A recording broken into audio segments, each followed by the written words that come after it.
ഇന്ന് തന്നെ ഡൗൺലോഡ് ചെയ്യൂ. കാണൂ നിങ്ങളുടെ ഫേവറേറ്റ് ഷോസ്. ഒരൊറ്റ ജ്യോത്സ്യന്മാരെ, ഇനി ഞാൻ ഈ വീടിന്റെ പടി കയറ്റുന്ന പ്രശ്നമില്ല. അപ്പൊ പിന്നെ ഇവരുടെ കല്യാണത്തിന് തീയതി കുറിപ്പിക്കണ്ടേ?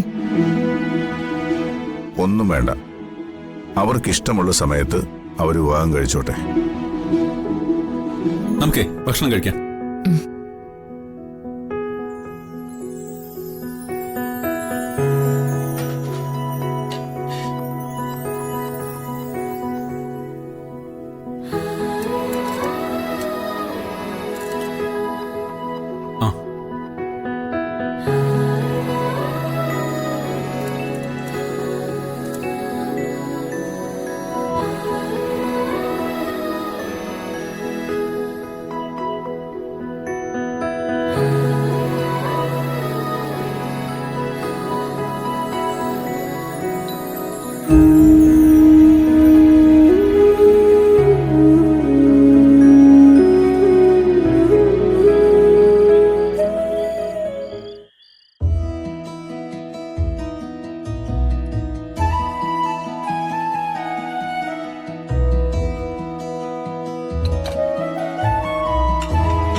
അച്ഛന് കറി കുറച്ചുകൂടെ ഒഴിക്കട്ടെ?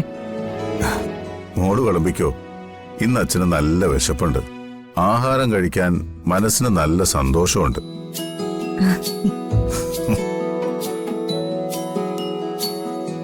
അവന്തികേട്ട ഈ വീട്ടിൽ നിന്ന് ഇറങ്ങി പോയപ്പോ തന്നെ ഇവിടെ ആകെ ഒരു വെളിച്ചം വന്നു.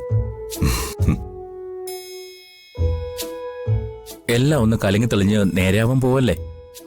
ഇനി വേണമെങ്കിൽ നന്ദേട്ടന്റെയും സന്ധ്യേച്ചിയുടെയും വിവാഹത്തിന്റെ തീയതി കുറിക്കാൻ വേണ്ടി നല്ലൊരു ജോത്സ്യനെ വിളിക്കാം. ആ വേണ്ട വേണ്ട, ഇനി ജ്യോത്സ്യന്മാരുമായിട്ടുള്ള ഒരിടപാടും വേണ്ട. ഒരു തവണ കുഴി ചാടിയതിന്റെ ചൂട് അച്ഛൻ ഇതുവരെ മാറിയിട്ടില്ല അല്ലേ അച്ഛാ? അതെ അതെ, ഒരബദ്ധം ഏത് സേതുമാധവനും പറ്റും. അങ്ങനെ കണ്ടാ മതി.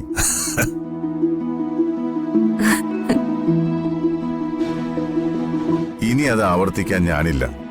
ഒരൊറ്റ ജ്യോത്സ്യന്മാരെ, ഇനി ഞാൻ ഈ വീടിന്റെ പടി കയറ്റുന്ന പ്രശ്നമില്ല.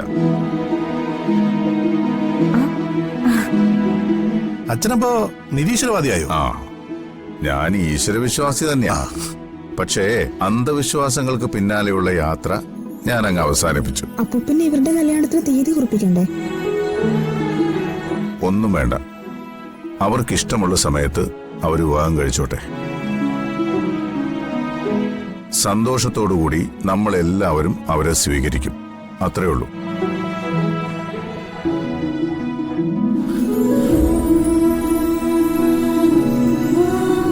ഈ വീട്ടിലെ പൂജാമുറിയിൽ ഒരു വിളക്ക് കൊളുത്തി പ്രാർത്ഥിച്ചാൽ മതി. ദൈവാധീനം താനേ ഉണ്ടാവും.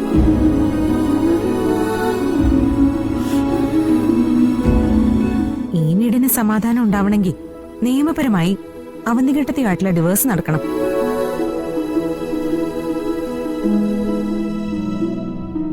അച്ഛൻ കഴിഞ്ഞ ദിവസം എന്നോടൊരു കാര്യം പറഞ്ഞിരുന്നു. അത് ഞാൻ നിങ്ങളോട് പറയാം. എന്ത് കാര്യം? അവന്തികയ്ക്ക് ഞാൻ ഒഫീഷ്യലായിട്ട് ഡിവോഴ്സ് നോട്ടീസ് അയച്ചു.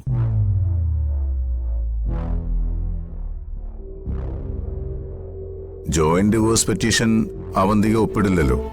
അതുകൊണ്ട് ഒഫീഷ്യലായി ഡിവോഴ്സ് നോട്ടീസ് അയക്കാൻ ഞാനാ ഇവനോട് പറഞ്ഞത്.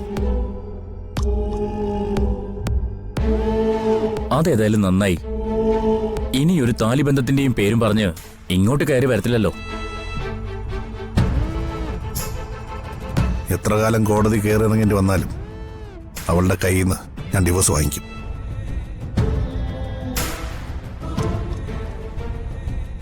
ഡിവോഴ്സ് നോട്ടീസ് കിട്ടുമ്പോ അവരൊന്ന് ഞെട്ടും. അവര് നന്ദേട്ടന് ഡിവോഴ്സ് കൊടുക്കില്ലെന്ന് ഉറപ്പിച്ചു പറഞ്ഞിരിക്കല്ലേ. കോടതിയിലും അവരുടെ സ്റ്റാൻഡ് അത് തന്നെയായിരിക്കും.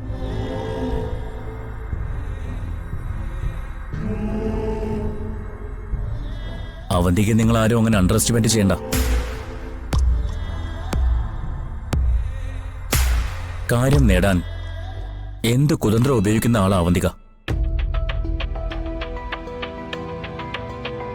ഡിവോഴ്സ് നോട്ടീസ് കിട്ടിയെങ്കിൽ അതിന്റെ പ്രതികരണം ഉടനെ ഉണ്ടാവും. ഇതുവരെ റിയാക്ഷൻ ഒന്നും ഉണ്ടായിട്ടില്ല. എന്തായാലും നന്ദേട്ടനൊന്ന് സൂക്ഷിക്കുന്നത് നല്ലതാ. എന്തും ചെയ്യാൻ മടിക്കാത്ത സാധനം അത്. അവന്തിയെക്കുറിച്ചോ അവളുമൊത്തു കഴിഞ്ഞ പഴയ കാലത്തെക്കുറിച്ചോ അവളുടെ ശത്രുതയെക്കുറിച്ചോ ഒന്നും ഞാനിപ്പോൾ ആലോചിക്കുന്നില്ല.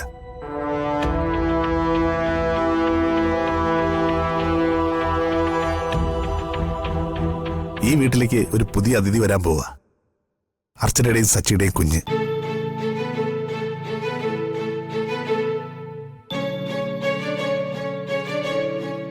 നമ്മളെല്ലാവരും സന്തോഷത്തോടെ ആ കുഞ്ഞിനെ സ്വീകരിക്കണം. അതുമാത്രമാ ഇപ്പൊ എന്റെ മനസ്സിലെ ചിന്ത.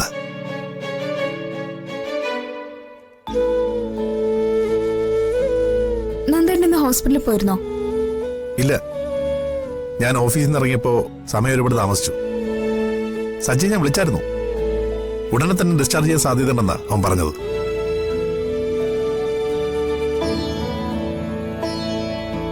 ഹോസ്പിറ്റലിൽ നിന്ന് ഡിസ്ചാർജ് ചെയ്യുമ്പോൾ അവരെ നേരെ ഇങ്ങോട്ട് തന്നെ കൊണ്ടുവരണം. മാഷിനോടും കമലയോടും ഞാനത് പറഞ്ഞിട്ടുണ്ട്. അതിന് അച്ഛനും അമ്മയും സമ്മതിക്കുമെന്ന് എനിക്ക് തോന്നുന്നില്ല.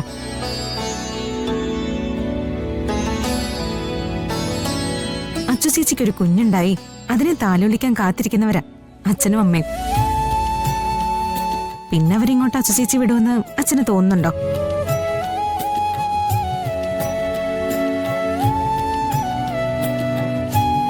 എനിക്ക് അർച്ചനയുടെ കാര്യത്തിൽ ഒരുപാട് തെറ്റുപറ്റിയിട്ടുണ്ട്. അർച്ചനയോട് ഞാൻ മിണ്ടാതെ പിണങ്ങിയിരുന്നിട്ടുണ്ട്. അതിനൊക്കെ എനിക്ക് പ്രായശ്ചിത്തം ചെയ്യണം.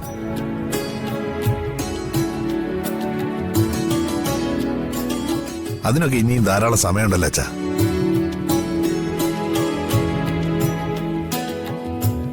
അച്ഛന് എപ്പോ വേണമെങ്കിലും അങ്ങോട്ട് പോയി കുഞ്ഞിനെ കാണാലോ. എന്റെ ധനുഷേ, അച്ഛന് കുഞ്ഞൊന്നും അല്ല പ്രശ്നം, അച്ചു ചേച്ചിയാ.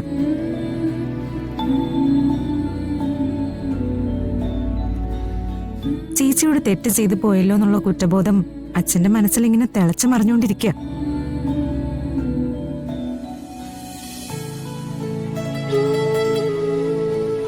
അതിന് ചേച്ചിയും കുഞ്ഞിനെ ഇവിടെ കൊണ്ടുവന്ന് പരിപാലിക്കണം. എല്ലാ കാര്യവും അച്ഛന്റെ നേതൃത്വത്തിൽ നടക്കണം. ഇതൊക്കെയല്ലേ അച്ഛന്റെ ആഗ്രഹം. അത് ശരി തന്നെയാ. കണ്ണു നിറഞ്ഞ് അവൾ എന്റെ മുന്നിൽ നിന്ന് ഇറങ്ങിപ്പോയ രംഗം എനിക്കിതുവരെ മറക്കാൻ കഴിഞ്ഞിട്ടില്ല.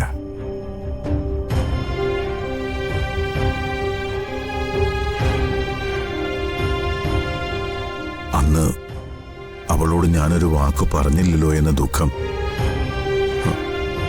മരണം വരെ എന്നെ വിട്ടു പോവില്ല.